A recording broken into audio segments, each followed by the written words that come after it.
За өнөөдөр та бидний хойч үе, үр хойчийн маань эрүүл мэнд, амьдралын хөв заяагаар энэ төрийн ордонд яаж мөнгөөр наймаалцаж болдгийг харуулах үйл явц болж байгаа.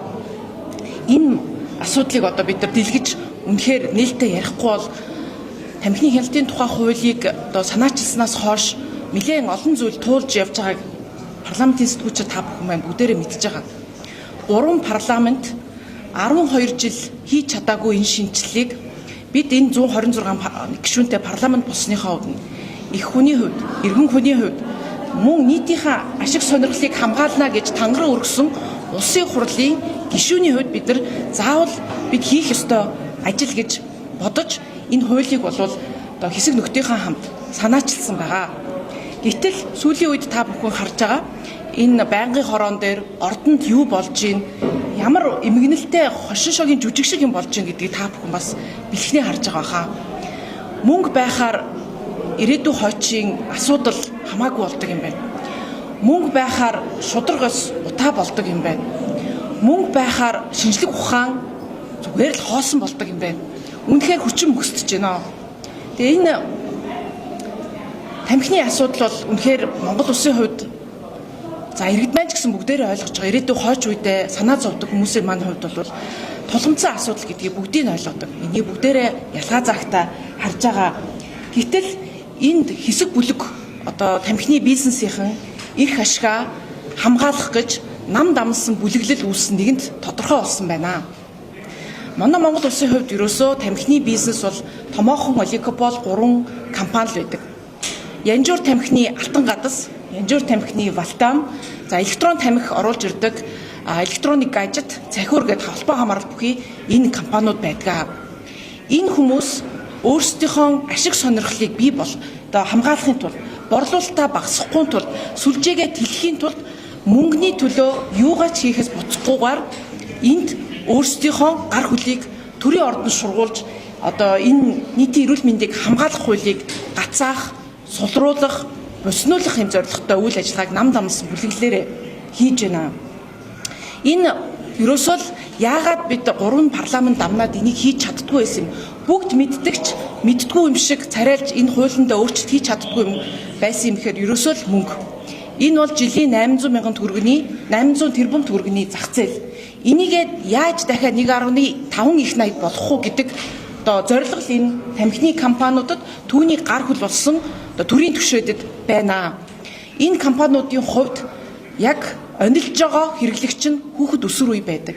Энэ компанийн хувьд аль болох хүүхдүүд рүү, аль болох цаашаа ээж болох охтууд руу, аль болох залуучууд руу хэрэглээгээ тэлхий гэсэн зорилгыг агуулдаг.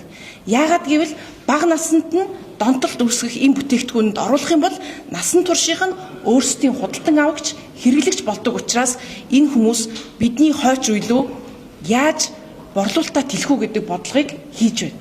Ингээд одоо нам дамсан бүлэглэлээрээ энэ хуулийг байна гацаах, сарниулах үйл ажиллагааг бол хийж байгааг та бүхэн бас харж байна.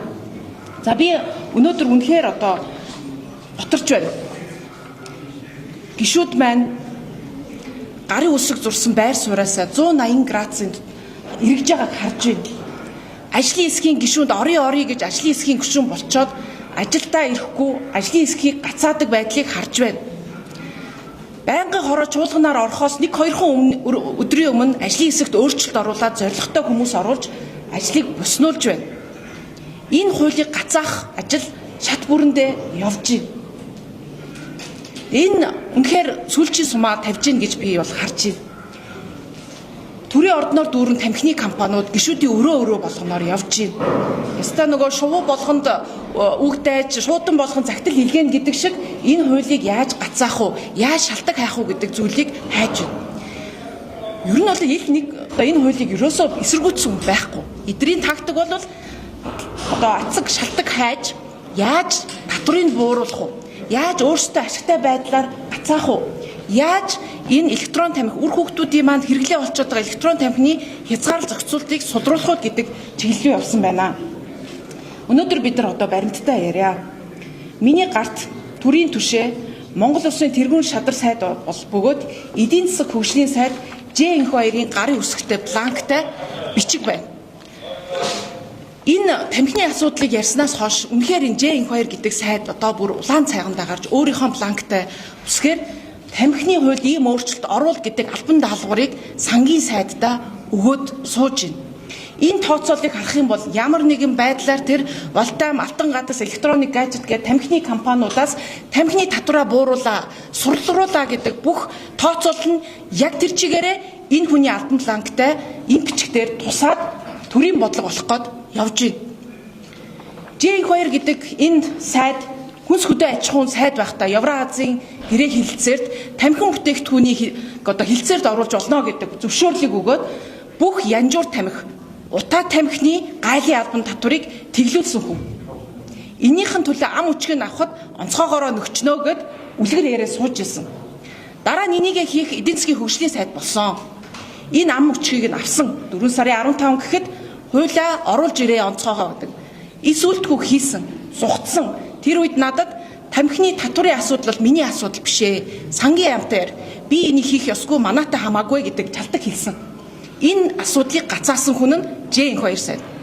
За одоо ингээд өнөө маргаашгүй засгийн газраас энэ Евразийн хэлэлцээрт янжуур тамхины татварыг тэглэсэн асуудлаа засах гээд орж ирэхэд нөгөө тамхины асуудал миний асуудал биш ээ гэд байжсэн хүн маань сангийн аманд ийм хууль тусгаж заавал өргөн барай гэдэг тамхины тооцооллуудыг хийсэн байна. Та бүхэнд би энэ мэдээллийг өгнө. Энэ мэдээллийг харах юм бол бүх тамхиа татваргүй болгоё. Электрон тамхи, халаадаг тамхи, өөр юу гэдэг энэ тамхины чи гайлын албан татвараа байхгүй болгоё. Янжуур тамхиа онцгой албан татврыг бараг байхгүй үр нөлөөгөө болгоё.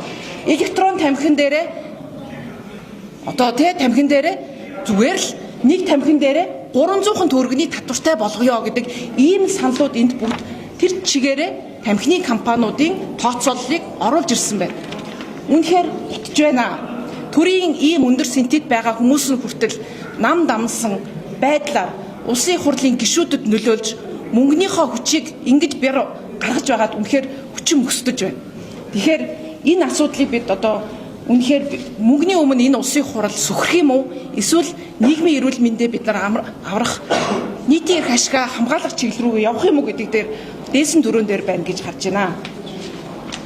За өнөөдөр тус эхлээд та бүхэн өчигдөр бол ажлын хэсэг дахиад гацсан байна. Гоороор орж чадаагүй. Өнөөдрөөс эхлээд татвар ингэж нэмэх нь буруу, баг болгоё гэдэг асуудлууд гарнаа.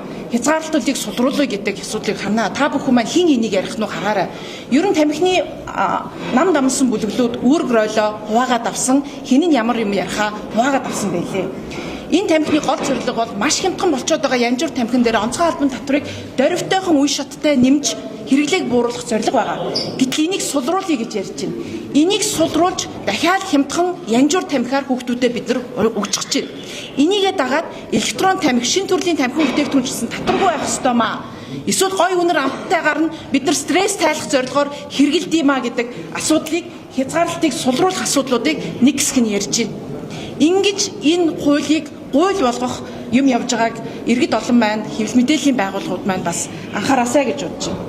Энийний цаана жилд нас бардаг 4300 Монгол улсын иргэн ахлах сургуулийн бараг 50% болцсон хэрэглээ. Сүүлдээ 8 настай балчир хүртэл сургууль дээр вейп амандаа зуугаад явж байгаа асуудал бидний ирээдүй хойч байгаа шүү гэдгийг бас та бүхэн маань ойлгосоо гэж бодож байна. Бид энэ үр хүүхдүүдийнхаа ирээдүг яагаад энэ J2 гэдэг хүн нам дамсан бусад энэ хүмүүсийн өмнө өртөө юм бэ?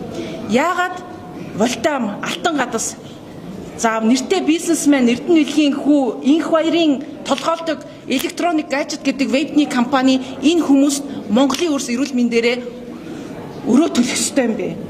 Энэ веб гэдэг чинь бүгд хятадтай өөртөө хоригдсон Шинжээний 5-6 компаниас орж ирж байгаа бүтээгдэхүүн шүү дээ. Энэ хятадын хідэн вебний компанийг баяжуулахын төлөө Монголын улс яагаад эрүүл мэндээр хохирох ёстой юм бэ гэдгийг та бүхэн маань бас болгоож дугаагаараа гэдгийг хүсмээр байна.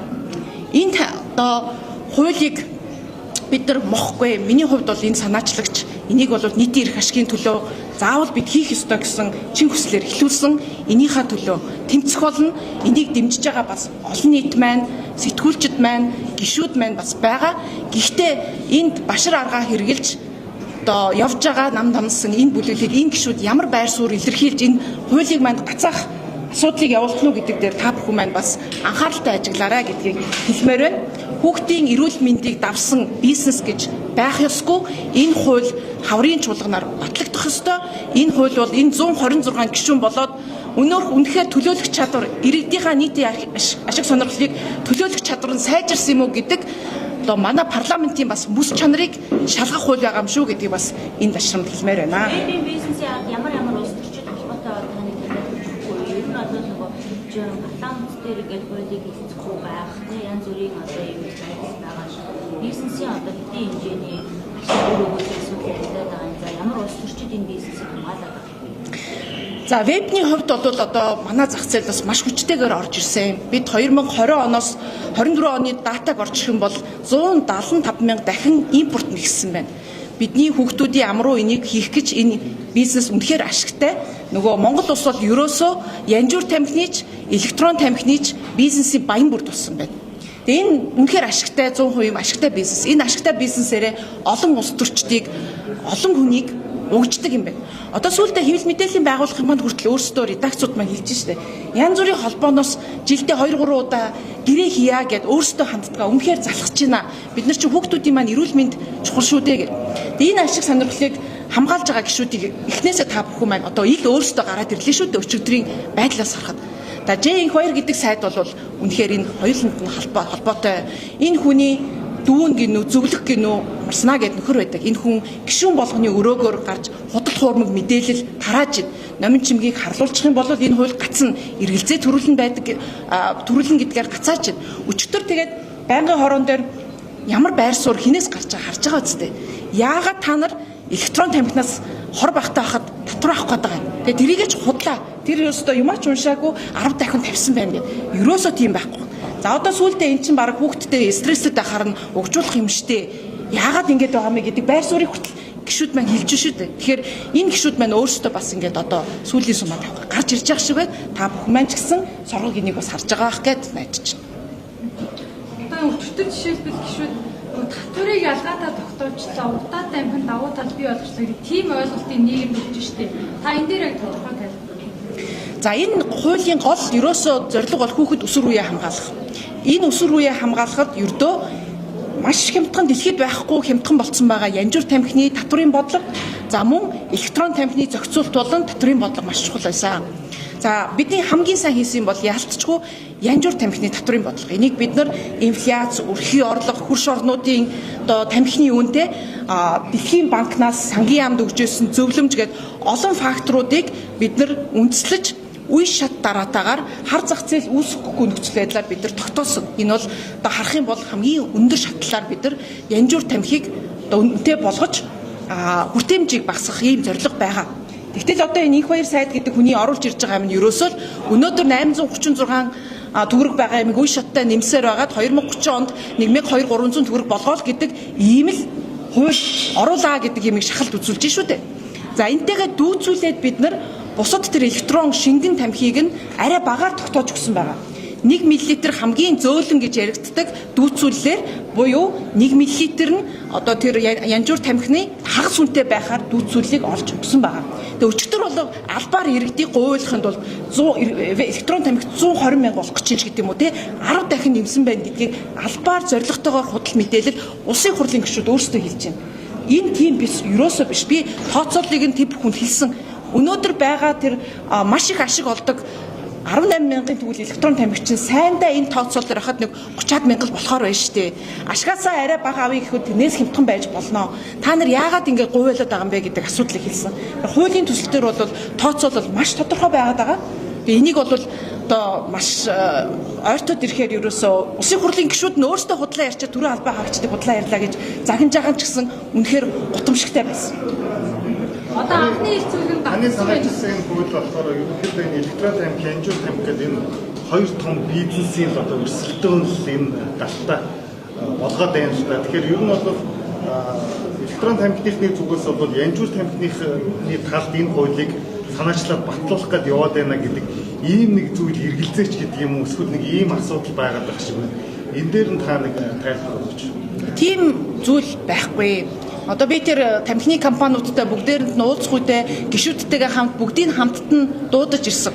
Хоорондоо бүр ингээд сүүл рүүгээ хэрэлдээд дүнлээ. Цаагаараа эрх ашиг нь нэгдсэн. Татвар ийм өндөр, янжуурийнхан ч гэсэн татвар ийм өндөр болсон байна. Энэ номын шимэг чинь янжуурийн нөгөө гайлын албан татварыг тэгэлцэн Евразийн асуудлыг хөөцөлдөөд ерөнхий сайдтай асуулга тавиад улсын хурлын гишүүд за тэр засгийн газартаа дарамт шахалт үзүүлээд энийг нөхөх зүйлийг ингээд шахаа яваад байна гэдгийг мэдээд одоо ингээд төрийн сайд өөрсдийнхөө гар хөл төлөөлөл болсон сайдаараа энэ хуулийг манд гацаах, боснуулах, судруулах үйл ажиллагааг улаан цайм хийж байна. Энэ хуулийг угаасаа бид нар нийгмийн эрүүл мэндийг хамгаалах, өсвөр үеийнхнийхээ хамгаалах чиглэлээр л хийсэн.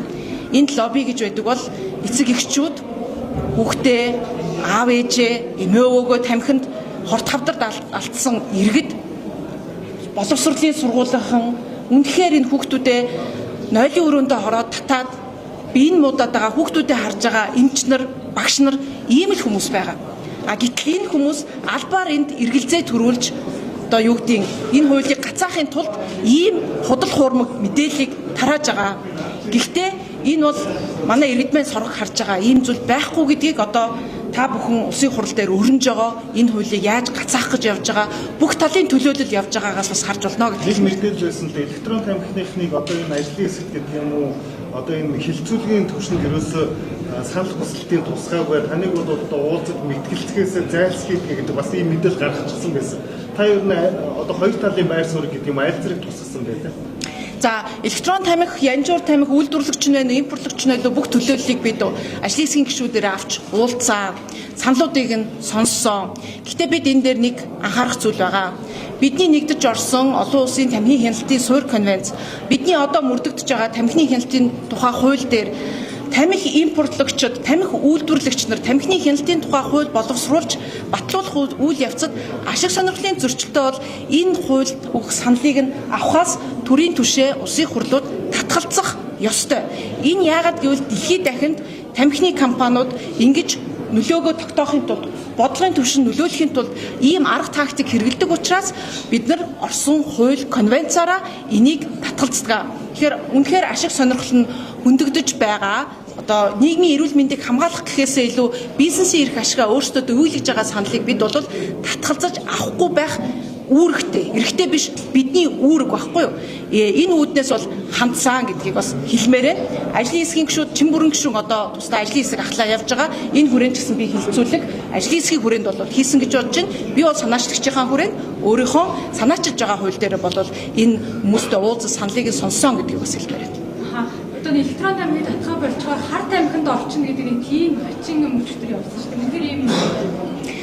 Үгүй энэ эсэргээр би одоо та бүхэнд бас урд нь ч гэсэн хэлжээсэн. Манай гайлын байгууллагуудаар цагдаагийн ерөнхий газраас ирж байгаа мэдээлэлээр аль хэдийн электрон тамхи гэдэг юмд чинь хар тамхи, синтетик бодис, мансууруулах бодисыг оруулж ирсэн олон тохиолдолд бүртгэгдсэн байна. Электрон тамхи ямар нэгэн зөвшөөрөлгүй электрон бараа шиг орж ирж байгаа болохоор тусгай зөвшөөр шаардагддаг. Тэгтэл иргэд хүртэл энэ миний электрон тамхины шингэн гэдэг байдлаар маш хүчтэй мансууруулах бодис, шингэн төлбөрийн мансууруулах бодис авж орж ирэх гэж байгаа баригдаж цагдаагийн ерөнхий газар баригдсан мэдээлэл олон нийтэд гарсан. Түүнээс гадна одоо тэр төхөөрөмжт угаасаа анханаас нь оруулсан тэрийг чинь мэдхэд хэцүү шүү дээ. Ингээл татаал ингээл яадаг. Энд нь одоо бодисууд оруулсан кейсүүд зөндөө олон бүртгэгдсэн. Дэлхийд дахинд энэ бол өөрөө ингэж ихсэж байгаа тренд юм. Ийм ч учраас Сингапур улс, Энэтхэг улс, одоо юу гэдэг Хонконг гээд Азийн, Таиланд гэх мэт улсууд бүгд энэ электрон тамхины дараагийн хор хөнөөл нь маш хүчтэй, эрсдэлтэй учраас бүрэн хориглосон арга хэмжээ авч байгаа. Манай Монгол улсын хувьд гэсэн энэ аюул бид нар хар тамхи мансууруулалт боц үнэхээр сэтгэл өвдгөн болсон. Энэ маань өөрөө дамжуулах хэрэгсэл нь электрон тамхи хэлбэртэйгээр орж ирж байна гэдэг асуудлыг бид ч гэсэн ярьж байгаа, мэргэжлийн байгууллагууд ч гэсэн ярьж байгаа.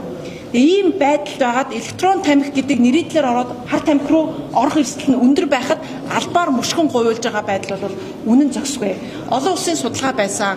Хүүхдүүдийг багаас нэм сорох үйл дадалд ингэж оруулах юм бол янжуур татдаг хүүхдээс электрон тамхи татдаг хүүхэд нь 3-5 дахин илүү дараагийн мансууруулах бодис руу хэрэглээнд орох магадлал нь өсөх эрсдэлтэй гэсэн ийм судалгаанууд бас байгаа гэдгийг та бүхэнд бас хэлье.